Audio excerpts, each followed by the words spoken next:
नमस्कार प्रिय दर्शकों, एक बार पुनः स्वागत है आपका आपके ही अपने चैनल द एस्ट्रो वार्ता में एक नई ज्योतिष की वीडियो के साथ। आज की जो हमारी वीडियो होने वाली है बहुत ही ज़्यादा इंटरेस्टिंग होगी, बहुत ही ज़्यादा मज़ेदार होगी। तो आइए प्रिय दर्शकों जानते हैं। आपने सुना होगा कि पितृदोष लग गया है, मातृदोष लग गया है या भ्रातृदोष है और राहु केतु दोष है। तो आइए जानते हैं कि इन दोषों के विषय में कि ये दोष लगते कैसे हैं? क्या ये दोष सही में होते हैं या नहीं होते हैं? या एक भ्रांति तो नहीं है? तो कैसे आज इन पूरे दोषों का संपूर्ण रहस्य के विषय में हम चर्चा करेंगे। तो आप अपने चैनल में बने रहिए प्रिय दर्शकों। चैनल को लाइक करें, सब्सक्राइब करें, बेल आइकन को ज़रूर प्रेस करें और आप तक मैं आने वाली वीडियो को पहुँचा सकूँ। आइए प्रिय दर्शकों चर्चा करते हैं। देखिए, आपने सुना होगा जो सबसे ज़्यादा प्रसिद्ध है कि पितृदोष लग गया है। तो घर में बरगत आना या घर में बच्चे हैं जो उनका पढ़ाई में मन ना लगना या घर में कहीं न कहीं पैसों की प्रॉब्लम आ जाती है। कुछ न कुछ ऐसी समस्याएँ छोटी-मोटी ऐसी समस्याएँ आ जाती है जिससे कि घर में बरगत नहीं हो पाती। तो ये पितृदोष लगता कैसे है? या ये मातृदोष कइयों को मातृदोष होता है। तो आइए जानते हैं अपनी जन्म पत्री से कि या हमारी कुंडली में या हम पे कोई दोष तो नहीं? क्योंकि प्रिय दर्शकों कई बार क्या होता है कुंडली के सारे योग अच्छे होते हैं, केवल इन मात्र दोषों के कारण हम कहीं न कहीं हमारे जीवन में प्रॉब्लम्स आने लग जाती हैं। और हमें ज़रूर जानना चाहिए कि हमारी कुंडली दोष नहीं है या है। तो आइए कुंडली में नज़र मारें कि अगर जो आपकी जन्म पत्री है, जन्म कुंडली है, उसमें दशाओं का खेल है, दशा और दिशा का खेल है, पूरा ज्योतिष में।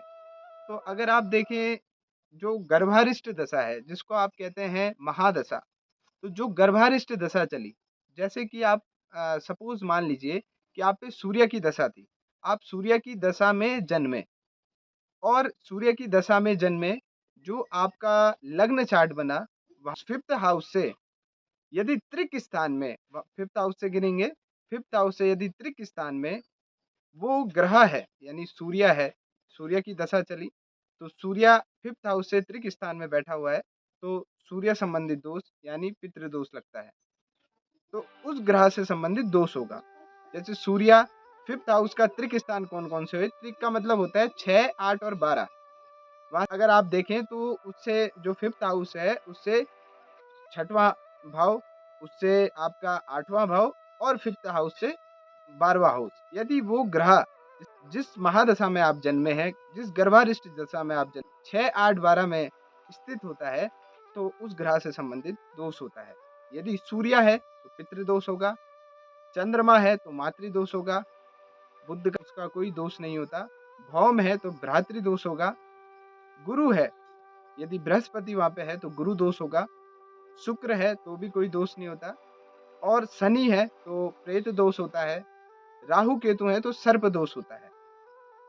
अब जानते हैं इन दोषों से छुटकारा कैसे पाएँ?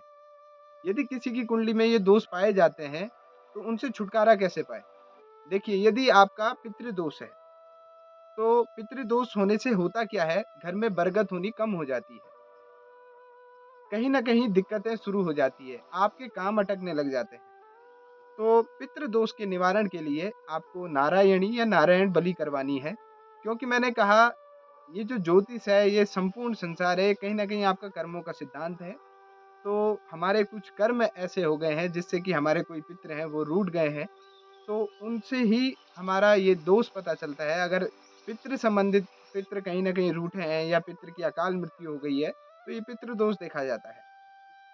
तो इस पितृ दोष का जो निवारण है, वो मैंने कहा नारायणी या नारायण बलि आप करवा सकते हैं। और जो भी आपके अमुक पितृ हैं, उन पितृ का आप नाम हमेशा लेते रहें और उन पितृ के नाम की पूड़ी या कुछ भी आप रख सकते हैं। दूसरा आता है यदि किसी पे मातृदोष है, चंद्रमा संबंधित है, यदि मातृदोष है, तो तब क्या करें? चंद्रायण व्रत आप शुरू कर सकते हैं, गायत्री उपासना आप शुरू कर सकते हैं, जितना हो गायत्री बीज मंत्र का जाप करें, चंद्रायण व्रत करें।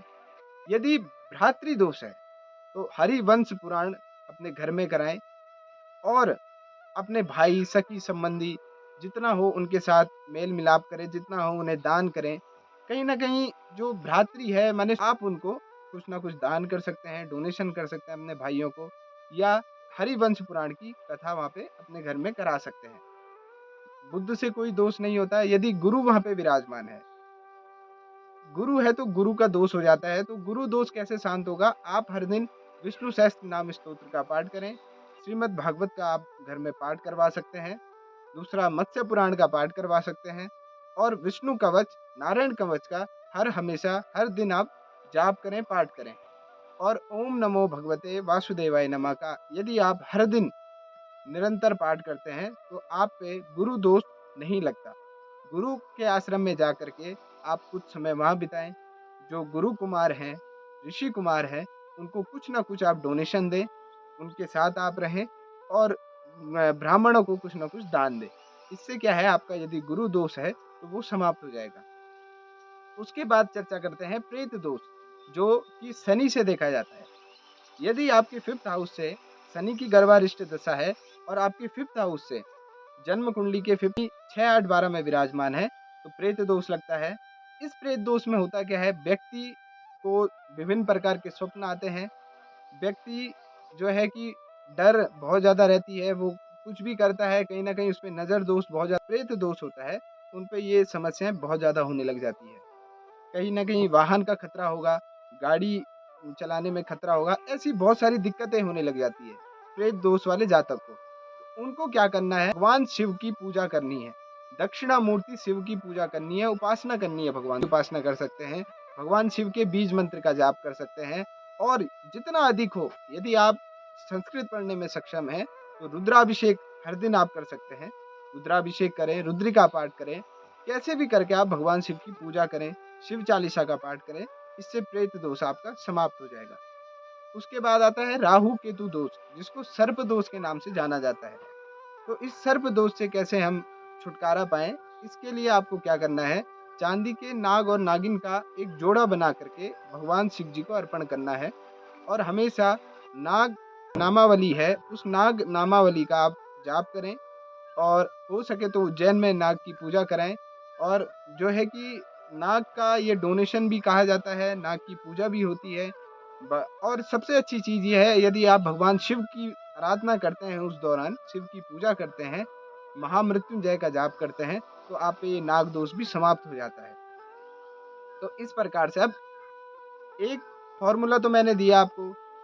अब दूसरा फॉर्मूला क्या है देखने का, जो गर्भारिष्ट दशा चल रही है, उस गर्भारिष्ट दशा के साथ जो अंतर दशा चल रही है, आप देखेंगे लग्न कुंडली के 5th हाउस से द्विद्वादश, यदि वो वहां से दूसरे हाउस में, या द्वादश माने 12वें हाउस में बैठा है 5th हाउस से, तो उससे संबंधित, उस ग्रह से संबंधित दोष होता है।